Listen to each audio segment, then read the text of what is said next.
বলছিলাম এই নারকেল গাছে ওই ঢেলা বাঁধা আছে কেন মশারি দিয়ে? ও, নারকেল ধরে না তার জন্য এই ঢেলা বাঁধা, ওই ইট বাঁধা, ইট মানে ওই ইটের ভার হবে আর গাছে নারকেল ধরবে নাকি? ও, নারকেল আসে না মানে ওই ইট বাঁধার কারণ হচ্ছে মানে ওই গাছ ভার হবে, তাই না বলো? ও, কারা কারা বলেছে তার বলার কারণে দিয়েছে, তাই না? ও, কি দিলে আসবে তাই না? নারকেল যখন আরে ঝাঁটাও তো আছে দেখছি, ওই যে ঝাঁটাও তো আছে।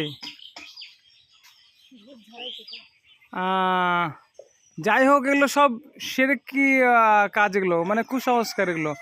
ওই নারকেল যখন আসার তখনই আসবে, বুঝেছো?